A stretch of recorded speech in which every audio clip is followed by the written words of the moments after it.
အားလုံးပဲမင်္ဂလာပါနီးစံပန်တာတန်တန်ကြောင့်နေကျေးဇူးလိုက်ပါတယ်ဒီနေ့အတွက် N2 ရဲ့ exam practice day က grammar ပိုင်းလေးပေါ့နော်ဒါက grammar ပိုင်းလေးကိုနည်းနည်းရှင်းပြပါမယ်ဒီနေ့နည်းနည်းအချိန်မရလို့ရှိရင်အကုန်လုံးတော့မရှင်းပြနည်းလေး6 8 10ကြောင်းပေါ့နော်10ကြောင်းလောက်တည်းအဲ့ဒါရှင်းပြပါမယ်ကဲအားဆိုသွားရအောင်နော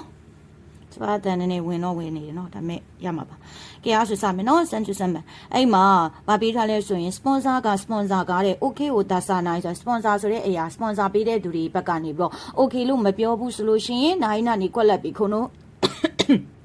ဒီရဲ့ခေကကိုက plan အစီအစဉ်တွေအားဆိုရင်စစုမဲတာတဲ့နိုင်ရှေ့ဆက်တူပြီးလုပ်လို့မရဘူးပြောချင်တာဒီရဲ့အစီအစဉ်တွေကိုဆက်လုပ်လို့မရဘူးပေါ့နံပါတ်1ကကြအပိုးတဲ့တစ်ဖက်မှာအဲဆိုသူကကောင်းတာရှိတဲ့တစ်ဖက်မှာစိုးတာလည်းရှိတယ်အဲ့လိုမျိုးပဲသုံးပါနံပါတ်2ကကြတော့ခါကီတီကတရွေဆိုတဲ့အဓိပ္ပာယ် sponsor က okay လို့မပြောတရွေ okay လို့မထုတ်ပေးတရွေဒီရဲ့ plan ကိုဗာလဲဆိုတော့ရှေ့ဆက်လုပ်လို့မရဘူးဒါကြောင့်မို့လို့ခါကီတီကိုသုံးမယ်နံပါတ်3ကကြတော့ခါရဝသဘောကြောင့်နံပါတ်4ကကြတော့ဝါရီနီဝအချိုးအစားအဖြစ်အဲ့လိုမျိုးအချိုးအစားပေါ့နော်ကဲအားဆိုရမယ်နော်နောက်တစ်ခုစမ်းကြည့်ရမှန်ကိုသွားမယ်အဲ့မှာခါနိုကျော်တော့ဤရဲ့နီကကောင်မလေးရဲ့အိမ်မှာခါဆိုရဲ့ရေထွက်တာဟိုးတုံတော့အဲ့ဒါတော့ဘာလုပ်နေစမ်းတို့ဂရမာပတန်ခဏခဏဖတ်နေတာကွာခါဆိုရဲ့ခီတဲ့နိုင်မို့ရေတွက်လို့မပြတ်နိုင်လောက်တဲ့ခီတဲ့နိုင်ဟိုးတုံတော့မပြတ်နိုင်လောက်တဲ့နင်းရောကအယုတ်တွေကအာရုဆိုတာရှိတယ်လို့ကြားတယ်နံပါတ်1နံပါတ်2ကကြောင့်ထိုဝါနိုင်ကမယူနိုင်တာနံပါတ်3က okay နိုင်ကကြောင့်မထားနိုင်တာနံပါတ်4ကရတဲ့နိုင်ကမလုံနိုင်တာနော်ကဲဟုတ်ပြီစန်ဂျိုကောဘန်ကိုသွားပါမယ်တိုမိုတာကြီးကတငယ်ချင်းကဖရန်ဆူနီပြင်သစ်ကိုပေါ့နော်ကီကိုကူစတေရှိမာတူမကတငယ်ချင်းကပြင်သစ်ကိုသူ့ရဲ့နိုင်ငံကိုပြန်သွားခဲ့ပြီပေါ့ဆာဘီရှ်ကူတဲ့အတီးကျန်ပြီးတော့ခါကြတော့လုံးဝကိုတီးမခံနိုင်တော့ဘူးအဲ့လိုပဲပြောချင်တာအရန်ကိုအထီးကျန်နေဆိုလို့ရှိရင်အန်ဒရီမာကတော့ဘတ်တဲ့ဒါမာရာနိုင်တို့ဘတ်တဲ့နာရာနိုင်တို့အရန်ထီးကျန်နေဆိုတဲ့အဓိပ္ပာယ်အခုဒီမှာဘတ်တဲ့ဆိုပါပဲလိုက်တယ်ရှောကနိုင်မရှိရလေဟုတ်တော့ဘတ်တဲ့ရှောကနိုင်အဲ့ဘတ်တဲ့ဒါမာရာနိုင်ဘတ်တဲ့နာရာနိုင်လိုမျိုးအဲ့စိတ်ခံစားချက်တွေဘလို့မှတိမခံနိုင်တော့ဘူးအဲ့လိုအရန်ဖြစ်တယ်အရန်ဖြစ်တယ်လို့ပြောချင်တဲ့အခါမှာတုံးတာတငယ်ချင်းကပြင်သစ်ကိုပြန်နိုင်ငံပြန်သွားတဲ့အတွက်ကြောင့်မို့လို့အရန်ကိုအထီးကျန်တယ်ဒါကြောင့်မို့အဖြေနံပါတ်4နံပါတ်1ကကြတော့ခမာဝါနိုင်က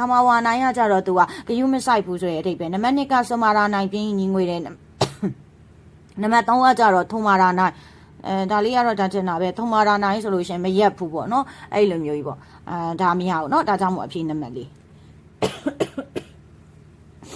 နံပါတ်36ကိုသွားမယ်နံပါတ်36မှာသူဗာပေးထားလဲဆိုရင်ကိုရိုးမွန်တော်ကလေးရဲ့ဗာပေးထားလဲဆိုဟတ်ဆိုဆိုတာကဘယ်လိုပြောမလဲကလေးရဲ့စိတ်ကူးအတွေးပေါ့နော်အဲ့ဟာကိုပြောတာကလေးရဲ့စိတ်ကူးရဲ့နာကာနီကကလေးတွေရဲ့စိတ်ကူးအတွေးထဲမှာတခုပဲဆိုပေါ့နော်အဲ့ဆိုတခုပဲဆိုတာဖြစ်တယ်တခုပေါ့ကမနာဆိုင်တခုချူမိုခုစုဘေကီအဲ့ဆိုကတခုတခါတည်းမှာချူမိုခုစုဘေကီဆိုတာချူမိုခုဆိုတာဂယူပြုတ်တဲ့နဲ့စုဘေကီနဲ့ပေါင်းလိုက်တော့ဂယူပြုတ်တဲ့နဲ့နိုင်နာနေကွက်လက်တယ်ကလေးတွေရဲ့ဟုတ်ပြီနော်စိတ်ကူးထဲမှာတခါတည်းရန်ဂယုပြုတ်တဲ့နဲ့စိတ်ကူးတွေကိုကတော့တခါတည်းရန်မလုပ်တဲ့လေဂယုပြုတ်တဲ့နဲ့ပေါ့အဲဆိုနံပါတ်1ကိုသွားမိုနိုနီနာတို့အရာဖြစ်လာတယ်နံပါတ်2ကမိုနိုသုံးနာတို့အရာဖြစ်တယ်နံပါတ်3ကမိုနိုကအာတို့ဂယုပြုတ်တဲ့အရာရှိတယ်ဒါကြောင့်မို့လို့အဖြေကနံပါတ်3နံပါတ်4ကကြောင့်မိုနိုတရားတို့ကကြောင့်ဂယုပြုတ်တာဖြစ်ပါတယ်ဒါကြောင့်မို့လို့ဂယုပြုတ်တာဖြစ်ပါတယ်ဆိုတဲ့အဓိပ္ပာယ်မျိုးဒါကြောင့်အဖြေကနံပါတ်3ကလေးတွေရဲ့စိတ်ကူးစိတ်တန်းတွေကိုကတော့ဘာဖြစ်လဲဆိုရင်တခါတည်းရန်မှာဂယုပြုတ်တင်ပါတယ်ဂယုအဲ့စိတ်ကူးစိတ်တန်းတွေထဲမှာပေါ့နော်တခါတည်းရန်ဂယုပြုတ်တဲ့အရာရှိတယ်ပေါ့ဒါကြောင့်မို့အဖြေနံပါတ်3စန်ဂျူနာနာဘန်ကိုသွားမယ်နော်စန်ဂျူနာနာဘန်မှာကသူပါပေးထားလဲဆိုလို့ရှိရင်မူရီယိုစတေဆိုတာမနိုင်ဝင်ထမ်းပြီးတော့အခါကျဥစုကိပြောရမယ်ဆိုရင်တော့အင်ကြီးပပလေးဝတ်တာဆိုတော့လေအလွန်ပါလွာတဲ့အဝတ်ကိုဝတ်ခဲ့တယ်လို့ပဲဒီမှာစတာနဲ့ဆိုတော့အလွန်ပါလွာတဲ့အဝတ်ကိုဝတ်ခဲ့တယ်လို့ပဲဘာသာပြန်လိုက်မယ်နော်အလွန်ပါလွာတဲ့အဝတ်ကိုဝတ်ခဲ့တယ်နိုင်နာနေကွက်လက်ပြီးခါဆဲဟိုဟီတေရှူမာတာအေးမိသွားခဲ့တယ်အရှိယကိစ္စလုပ်တဲ့အတွက်ကြောင့်အနောက်မှာရလက်ထွက်လာတယ်အဲဆိုတော့အခါကျတော့အတွက်ကြောင့်ရလက်ထွက်လာတယ်ဆိုရင်အကြောင်းကြောင့်ရလက်ထွက်လာတယ်ဒါဆိုရင်ကြည့်အောင်နံပါတ်1စွီတယ်နီကတလက်စားတယ်အဖေထားပါတော့ဘန်သွားရင်းနဲ့တလက်စားတယ်ပန်းဝယ်ခဲ့တယ်အဲ့လိုမျိုးဥယျာနီကကြတော့ဒဲအပြင်ဆိုတဲ့အထိပ္ပယ်ထပ်ပေါင်းထည့်တာအရှိယကိစ္စလုပ်ရမယ့်အပြင်နောက်ထပ်ထပ်ပေါင်းထည့်မယ်နံပါတ်3ကကြတော့သိုရီနီကအတိုင်နံပါတ်4ကကြတော့ဘာကာရီနီကကြောင်းရလက်ထွက်တာအရှိမနော်အရန်ပါလွာတဲ့အဝတ်ကလေးကိုဝတ်ခဲ့တဲ့အကြောင်း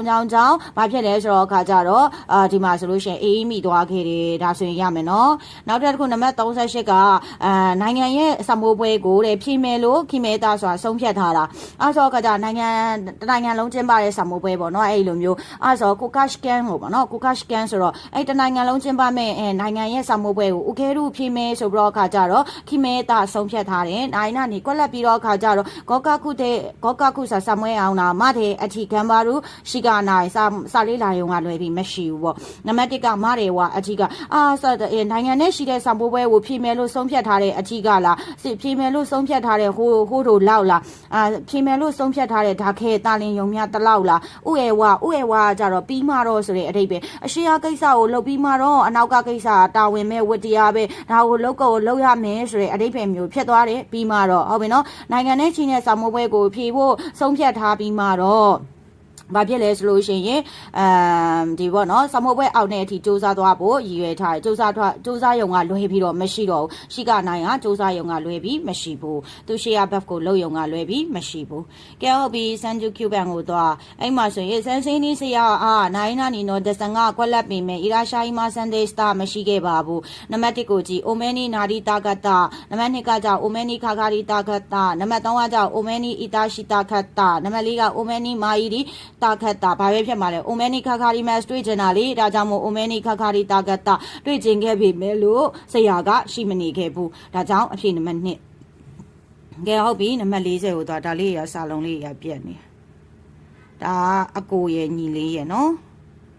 ဒါကြတော့ EE mass ပြောတာနော်ဒါကြတော့ Naki mass မို့တာနော်ကဲအဲ့ဆိုရင်စပါမယ်မျောမြင်ရလားမသိဘူးစာလုံးနေရနံပါတ်40လေးစမယ်နော်အဲ့မှာဆိုလို့ရှိရင်အကိုဝါဆိုရင်အနီးဝါအကိုဝါဆိုရင်အိုတိုတိုညီလေးကွက်လက်တိုအီနာငါရာပြောရင်းနဲ့အစ္စမောအမြဲတမ်းဘာဖြစ်လဲဆိုတော့အခါကြတော့ဒါကအိုတိုတိုညီလေးစီကနေငိုခိုင်းခြင်းခံရတယ်ပေါ့ဟုတ်ပြီနော်နာကာစာရဲတဲ့ဤလူဆိုငိုခိုင်းခြင်းခံရတယ်ဘယ်လိုပြောမလဲငိုခံရတယ်ပေါ့နော်ငိုအောင်လောက်ခံရအဲ့ဒါလေးကပို့ဆင်ပြီးတယ်ငိုအောင်လောက်ခံရတယ်ညီလေးစီကနေငိုအောင်လောက်ခံရတယ်ဆိုတော့ညီလေးကနေပြီးတော့အခါကြတော့အကိုငိုအောင်လောက်တယ်လို့ပြောတာဟုတ်ပြီနော်ငိုအောင်လို့ညီလေးစီကနေငိုအောင်လောက်ခံရတေချာနားထောင်ကြည့်နော်တေချာလေးဟိုလို့ကြည့်အဲ့မှာဆိုရင်အကိုကညီလေးကိုပြောခဲ့ပေမဲ့ပြောနေရင်းနဲ့ပဲအမြဲတမ်းညီလေးစီကနေငိုအောင်လောက်ခံရတယ်ဆိုတာပြောချင်တာအကိုကအရှုံးပေးရကွာညီလေးရဲ့အနိုင်ကျင့်ခြင်းကိုခံရတယ်လို့ပြောတာညီလေးရဲ့အနိုင်ကျင့်ခြင်းခံရတယ်အဲ့ဒါကိုပြောတာနော်ကျင့်ခြင်းခံရပါတယ်ဆိုတဲ့အဓိပ္ပာယ်ညီလေးစီကနေငိုအောင်လောက်ခံရတယ်ဆိုတာညီလေးရဲ့အနိုင်ကျင့်ခြင်းခံရတယ်ဒါဆိုစံတို့လိုက်ကြည့်လိုက်တဲ့အခါမှာနံပါတ်1ကကြတော့နန်တာကမာခဲရူကအဲ့ဒါပြီးရင်နန်တဲ့ဝါဒါလည်းမာခဲလေးပဲနော်မာခဲရူဝါမာခဲရူကပေးထားတယ်ဒါလည်းမာခဲပဲ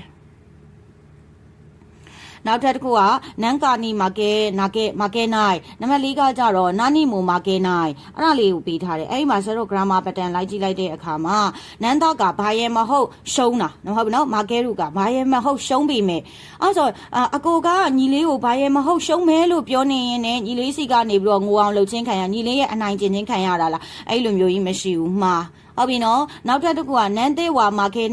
ရုကအဲ့ဆိုကကြတော့အကိုကနေညီလေးဆိုတာကတော့မာခဲရုကဆိုရှုံးနေညီလေးဆိုတာကတော့ရှုံးမှာပဲလို့ပြောပြီးမယ်ညီလေးစီကနေအနိုင်ကျင့်ချင်းခံရတယ်အဲ့လိုမျိုးလေမရှိဘူးဒါတို့အမှနန်ကာဆိုတော့ပေးထားနန်ကာဆိုနန်သေးနန်ကာနာတို့ဆိုရ grammar pattern တွေသိရမဟုတ်လားနန်ကာနန်သေးနာတို့ကွာသူတို့ကကြတော့ဆန်းတို့ဟိုပါပေါ့နော်ဥမပေးတဲ့အခါမှာတုံးတယ်ဥမနံပါတ်1ပေါ့နော်နံပါတ်1ကဥမပေးရင်တုံးတယ်ဒီမှာလဲနန်သေးပဲဒါပေမဲ့သူကအနောက်ကလေဒါကြီးကြောင့်မလို့ဒီ buff ကြီးကြောင့်မလို့မှားတော့တာနော်အဲ့မှာနန်းတဲ့ပဲနန်းတဲ့ရဲ့နန်းကာရဲ့နာတို့ရဲ့ကပုံစံအတူတူပဲဟုတ်ပြီနော် grammar ခေါင်းစဉ်တစ်ခုတည်းပဲဒါပေမဲ့ရွေချက်ကကြတော့ဆရာတို့3မျိုးရှိတယ်ပေါ့နော်ဥမာအဖြစ်နံပါတ်1ကဥမာပေးတဲ့အခါမှာသုံးတာဟိုဘယ်လိုပုံစံမျိုးလဲဆိုတော့ငါတို့ဟိုပါပေါ့နော်စည်ရင်ပြုစုမဲ့လူကိုဒါမှမဟုတ်လို့ရှိရင်လက်ဖွဲ့စည်ရင်တွေကိုကင်မဲ့သူကိုဘသူ့ကိုအကြံပေးရင်ကောင်းမလဲဘသူ့ကိုလှုပ်ခိုင်းရင်ကောင်းမလဲပေါ့အဲ့လိုမျိုးဆိုလို့ရှိရင်ဣဆန်ဆိုရင်ရောဘယ်လိုလဲအဲ့လိုမျိုးဆိုရင်ရောဆိုပြီးတော့ဥမာပေးလိုက်တဲ့အခါမျိုးမှာလဲသုံးတယ်အဲ့ဒါနံပါတ်1ရွယ်ချက်နံပါတ်2ကကြတော့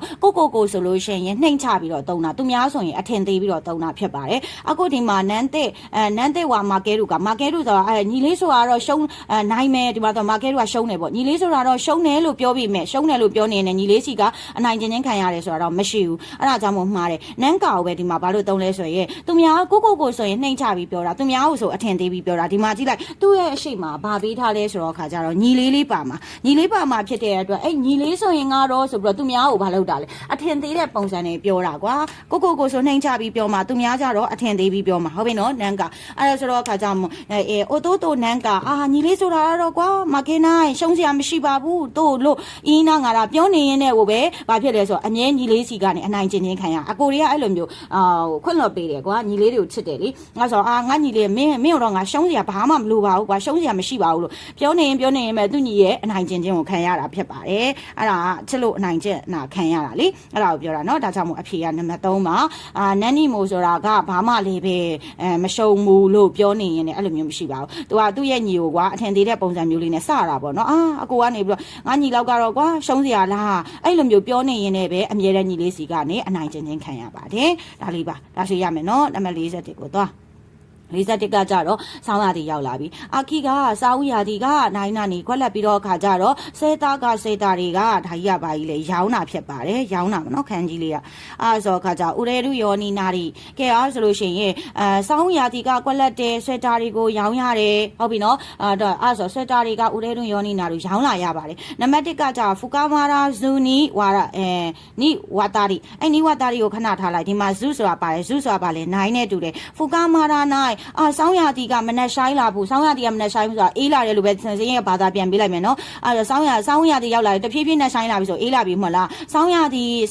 တီထဲဝင်လာပြီလို့ပြောလိုက်မယ်စောင်းရာတီလည်းမဝင်လာဘူးဆိုလို့ရှိရင်ဆွဲတာတွေကရောင်းစရာရှိလားမရှိဘူးလေဒီမှာကျတော့စောင်းရာတီထဲမဝင်လာဘူးတဲ့ဆွဲတာတွေကရောင်းရတယ်မရှိဘူးအဲ့လိုပဲဒီမှာဇူးနဲ့ပေးထားတဲ့နိုင်စောင်းရာတီထဲမဝင်လာဘူးအဲ့ဒါကြောင့်မို့အဲ့ဒါကြီးကလည်းမှားနံပါတ်2ဒီမှာဖိုကာမာရိုနီစရဲဆိုတာအချိန်ပေါ်လိုက်ပြီးပြောင်းလဲတာနှင်းအညီနှင်းအမြဆိုတဲ့အဓိပ္ပာယ်နှင်းအညီနှင်းအမြဒါကြောင့်မို့ဒါဟာအဖြေဖြစ်သွားပြီလေစောင်းရာတီတဲ့ဝင်လာတာနဲ့အညီဝင်လာတာနဲ့အမြ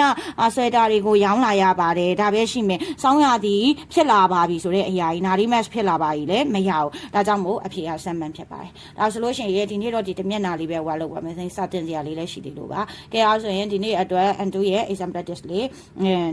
4 6 8 9ကြောင်းပေါ့နော်9ကြောင်းလေးရှင်းပြလိုက်ပါတယ်အားလုံးပဲ Oscar de Sabades စာမှုခွဲတွေလည်းအကုန်လုံးဖြည့်ဆို့နိုင်ကြပါစေရှင်